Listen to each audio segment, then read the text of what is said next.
Okay, lesson 7.3, the product and quotient laws of logarithms. So we've already established the relationship between exponents and logarithms. We know that some exponent y is equal to the log of x with the base of b. And we already have a lot of rules for how we can work with exponents. So it makes sense that there are also similar laws when working with logarithms. We're going to talk about a few of those.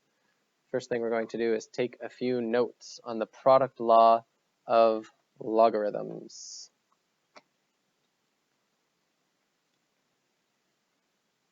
The product rule of logarithms. And the first thing we're going to do is prove it algebraically.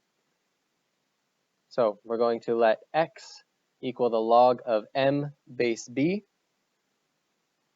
Let x equal the log of m with a base of b. And we're going to let y equal the log of n base b. So you'll notice that they both have the same base. And since it's the product rule, we obviously have two factors. So we have the factor x and the factor y. We'll see how they interact together. So the first thing I'm going to do is write both of these logs in exponent form. In exponent form, we have base b to the power of x is equal to m, and the base b to the power of y is equal to n. So it's the product rule. We're going to work with some multiplication here. That means if we took m times n, remember these are up here, this is going to be equal to b to the power of x times b to the power of y.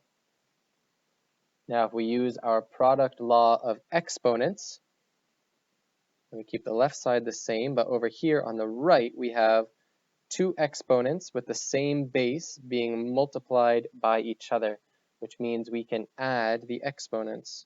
We have b to the power of x plus y. And now we can rewrite this in logarithmic form. So we have the log with a base b of m times n is equal to, we'll be left with the log of base b to base b, sorry, to b, I'll just rewrite it. The log of b to the power of x plus y to the base of b. This whole side can reduce just to x plus y, right? To simplify this side, we're saying, what do we need to raise b to in order to get b to the power of x plus y? So the answer here is just x plus y. So we have log of m times n to the base b is equal to x plus y. Now we simply substitute back in for x and y. Up here we said let x equal this statement and let y equal this, so we can sub those back in on this side, and we're left with the log of m times n to the base b is equal to x, which is the log of m base b, plus y, which is the log of n base b. And here we have the product law for logarithms. Proving the quotient law for logarithms is one of the homework questions, but we'll be giving it to you now, and you can use it throughout the examples as well. So, in summary, this is how to prove the product law of logarithms algebraically. So you want to make a note that what we just proved is the log of m times n with the base of b is equal to the log of m to the base b plus the log of n to the base b. This is true for bases that are greater than 0. The base cannot be 1. M must be greater than 0, and n must be greater than 0.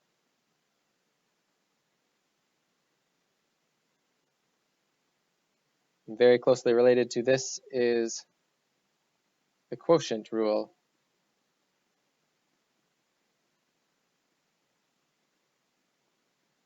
Of logarithms.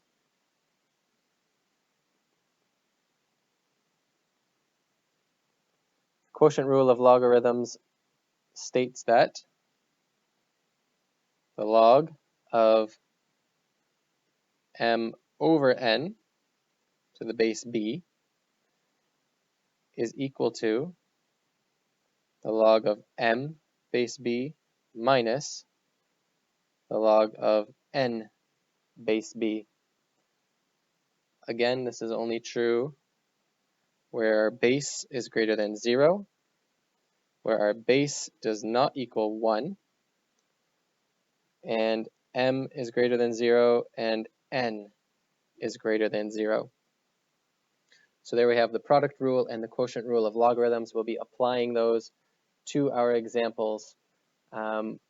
In the last chapter, we also learned the power law for logarithms, and all of these are useful tools for simplifying algebraic expressions and solving equations. You can also find them on your sheet that I handed you for the product rule, all those properties.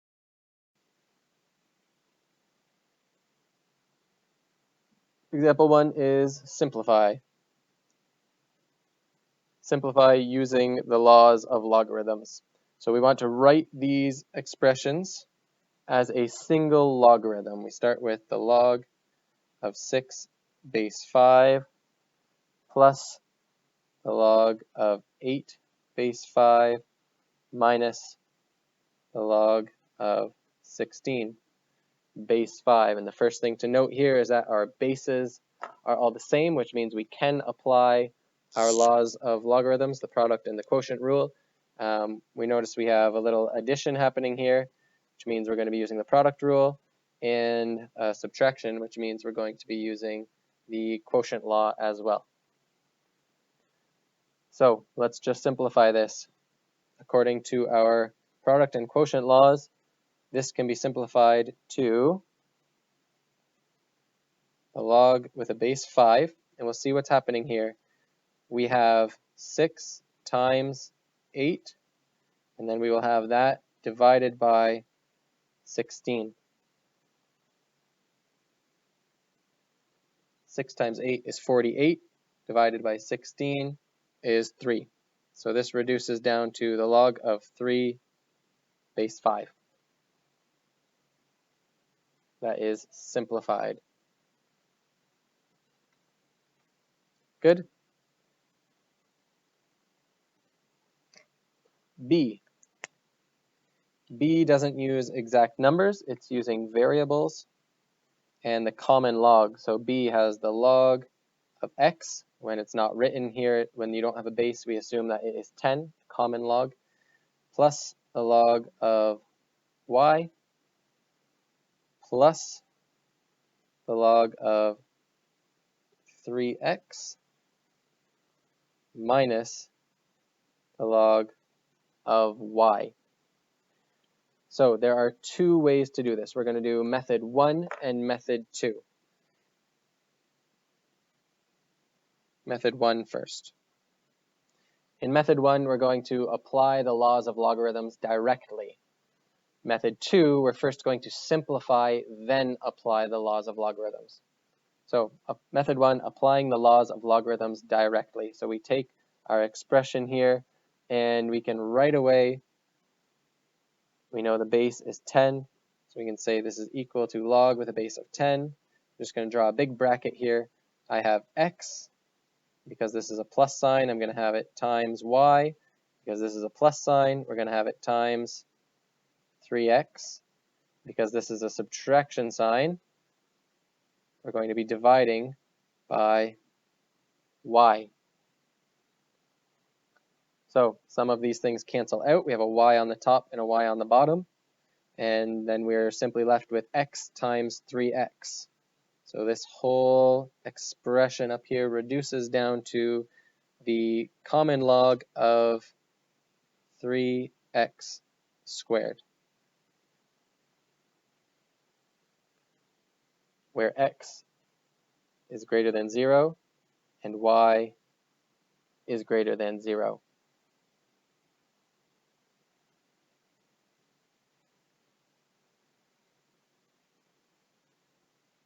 Good.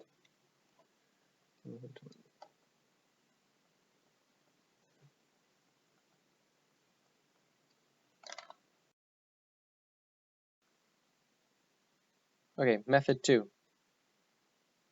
To solving this, that means we're going to simplify first, then apply the product law. So by simplifying, we see we have a plus the log of y and a minus the log of y. So we can right away take those two terms out, leaving us with the log of x plus the log of 3x. So we've collected like terms and simplified. Then we can apply the product law of logarithms. Write that. We're going to apply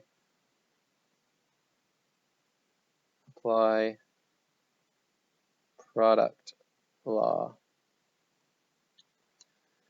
which says that if we have a log with the same, two logs with the same base and they are added together, we can simply multiply this value. So this is equal to the log of x times 3x, and you can use the square brackets so you can see it a little bit better, which is equal to the log of 3x squared. And since we got the same answer as method 1, we can assume we did it correctly, but we also need to note that x must be greater than 0 and y also must be greater than 0.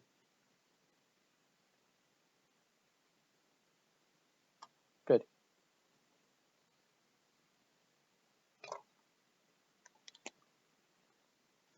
Example 2. So in example 1, we simplified some logarithmic expressions. In example 2, we are going to evaluate.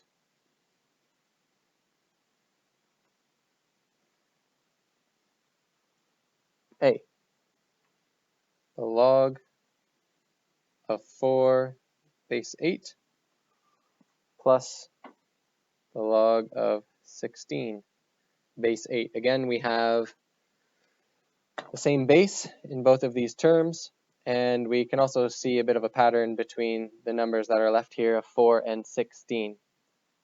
So the product law of logarithms tells us that this will be equal to the log of 4 times 16 with a base of 8,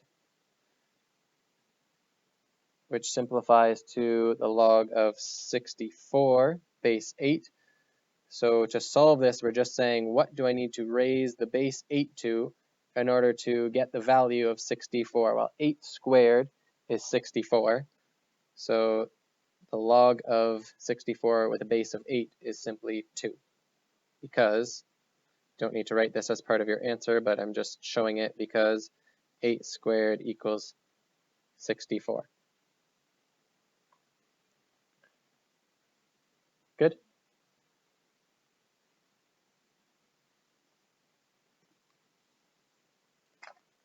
B.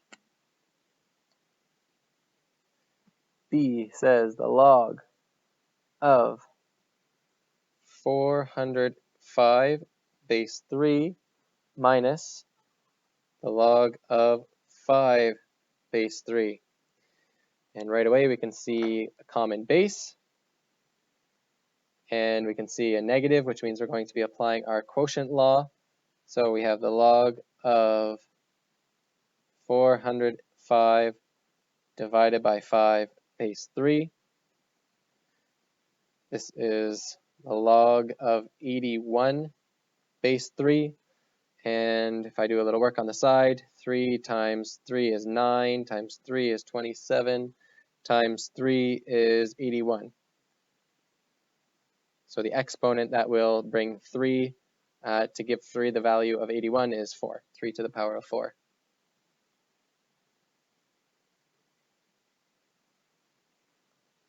So you can see these are pretty quick and simple applications of the product and quotient rule. C, a few steps more difficult. 2 times the log of 5. Notice right away it's a common log plus 1/2 the log of 16. So right away we're going to apply the power law of logarithms. So we don't like with logarithms, we don't want these, if we're going to apply the quotient and product rules, product rule here, we don't want a constant in front. So what we're going to do is say the left side equals the log of 5 to the power of 2, and the right side equals the log of 16 to the power of 1/2. And we can simplify those. The log of 5 squared, that's the log of 25. And the log of 16 to the power of 1/2, this is the same, do a little side work here. 16 to the power of 1/2 is the same as square root of 16, which is 4. So we have the log of 25 plus the log of 4, which is equal to the log of 25 times 4, product rule. Simplified, the log of 100. Remember a common log here, the base is 10, so what do I need to take 10 to?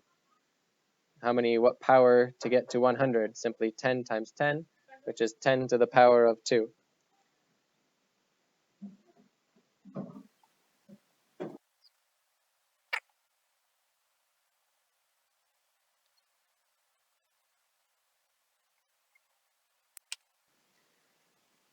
Example 3 asks us to go from the product or quotient to the sum or difference, essentially the backwards of what we just did a bunch of examples of. So example 3a gives us the log of x, y to the base of 3. It's product multiplication, which means we're going to be reducing to the sum of 2 logs. So hopefully you came up with the log of x base 3 plus the log of y base 3. And the restriction on this is that x must be greater than 0 and y must be greater than 0.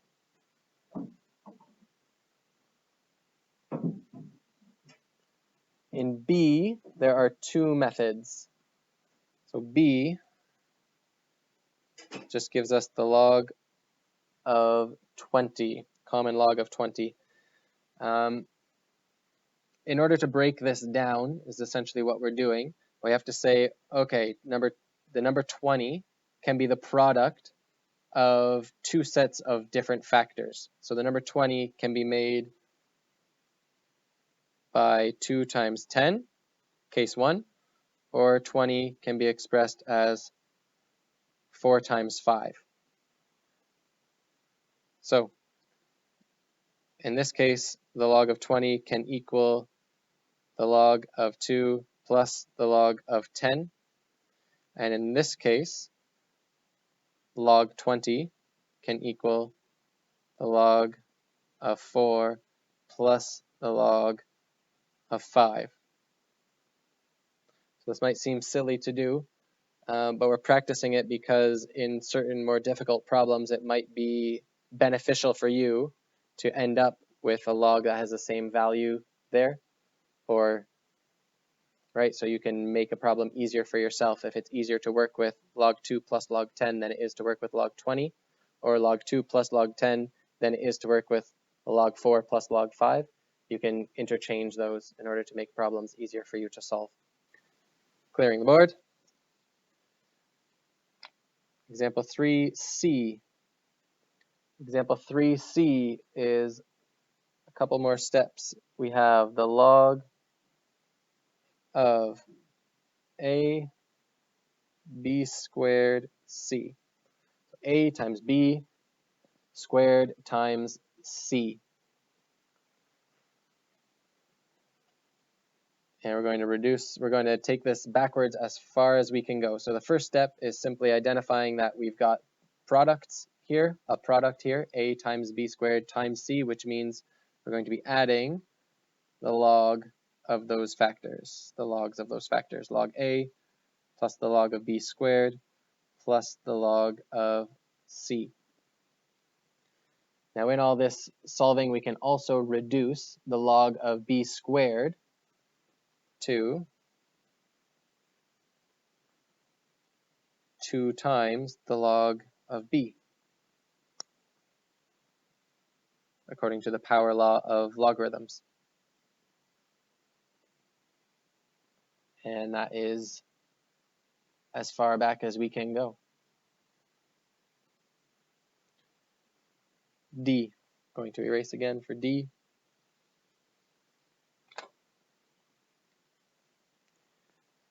D gives us the log of u times v over the square root of w. And that looks like a bit of a mess, but we can just quickly use our product and quotient laws here. This is going to be equal to the log of u plus the log of v minus the log square root of w.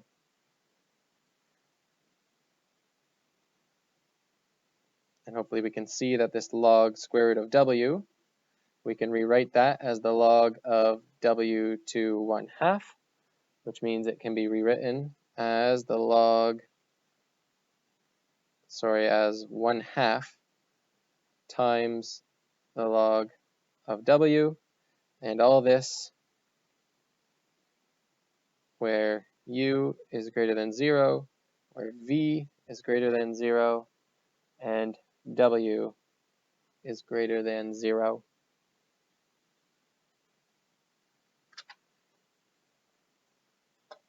Again, these tools can be helpful in order to simplify more difficult equations and real-life applications that use exponents and logarithms. Example 4 asks us to simplify the log of x, the square root of x over x squared. So we'll just go step by step. First thing we'll do is apply the quotient law of logarithms. I should note that this is method 1. We're going to do 2 methods here. So this is method 1 for solving A, where we're going to apply the quotient law of logarithms.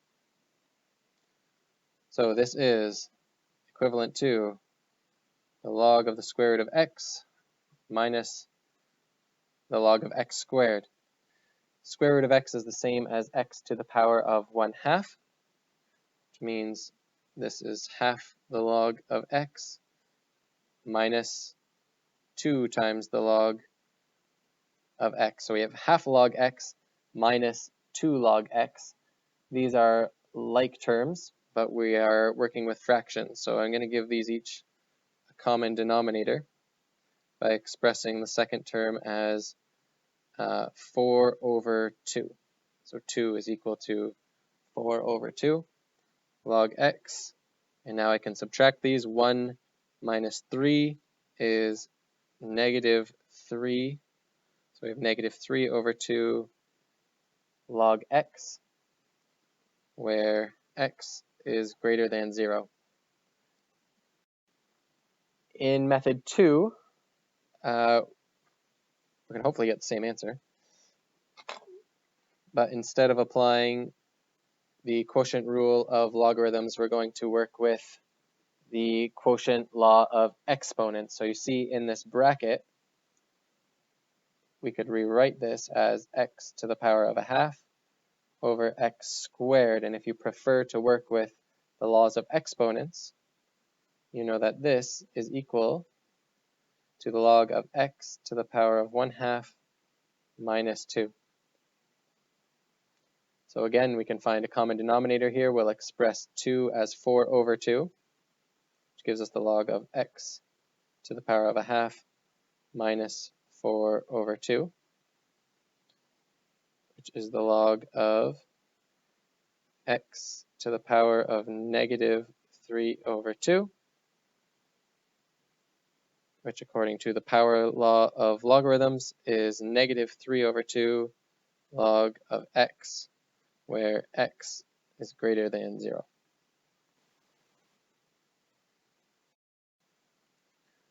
All right, b gives us the log of the square root of x to the power of 3 plus the log of x squared minus the log of the square root of x.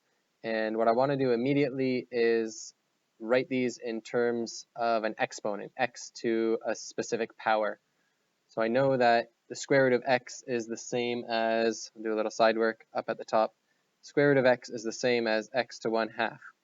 So what I really have here is x to the power of a half to the power of 3, which if I apply my product power of power rules for exponent, this I just multiply my exponents and I'll end up with x to the power of 3 over 2. So I'm going to rewrite that as my next step. So this term right here is going to become the log of x to the power of 3 over 2. This middle term is going to stay the same, the log of x squared, and our last term is going to become the log of x to the power of 1/2. Now I can apply my product rule for logarithms and my quotient rule for logarithms. So this is equal to the log of x to the power of 3 over 2 times x squared all over x to the power of 1/2. Move that over here. So x to the power of 3 over 2 times x squared all over x to the power of 1/2. Well, now I can apply my product and quotient rule of exponents. So within this log, within this bracket, this means that we have x to the power of 3 over 2 minus 2, plus 2, minus 1/2. That is the product and quotient rule of exponents. So now if I give these guys some like terms here, maybe I can do that off to the side. I have 3 over 2 plus 4 over 2 minus 1 over 2. So here I have 3 plus 4 is 7, minus 1 is 6. So this is equal to 6 over 2, which is equal to 3. So here I just have the log of x cubed.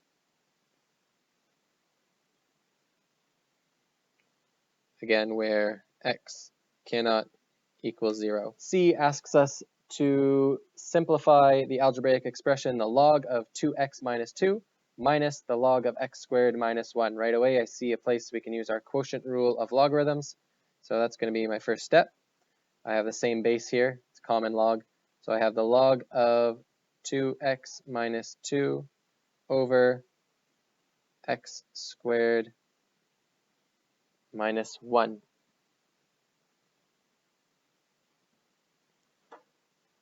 Now I'm going to factor both of these. The numerator and the denominator can actually both be factored here.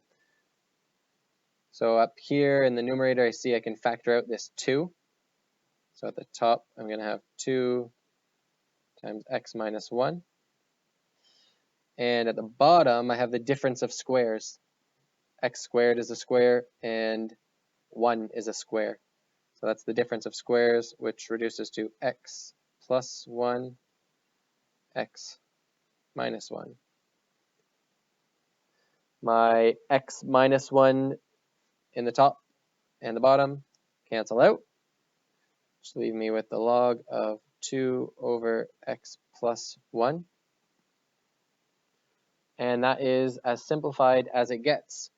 But what we need to do is determine where our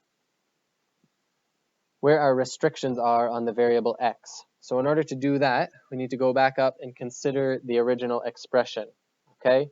For this expression to be defined, both logarithmic terms must be defined. Therefore, the restriction of, so this implies the following. We're going to do some work on the side here in red in order to find our restrictions. So the log, the value here must be positive.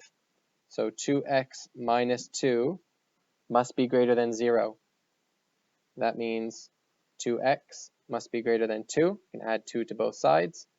And divide by 2, x must be greater than 1 in order for the first logarithmic expression to be defined.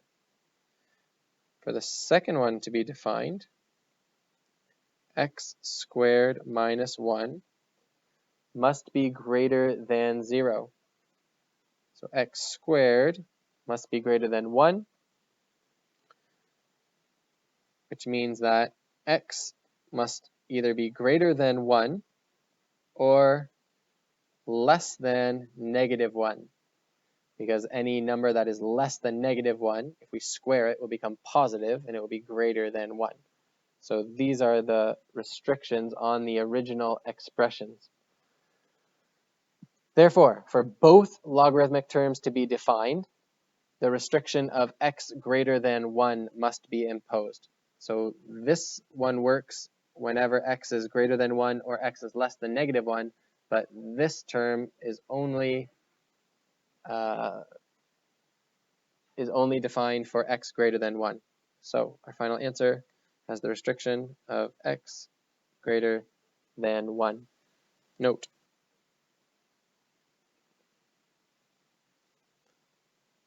the restriction ensures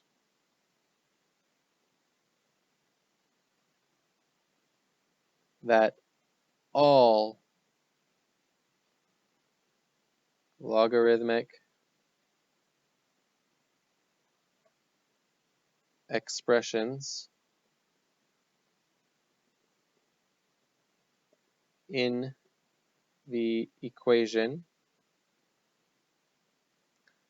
are defined. The restrictions that we place on x ensures that all the logarithmic expressions in the equation are defined. Key concepts are the product law of logarithms, which we already recorded, and the quotient law of logarithms. And these laws can be used to simplify expressions and solve equations. 7.3 homework, found on page 384. Try numbers 1 through 10 and 11 and 18.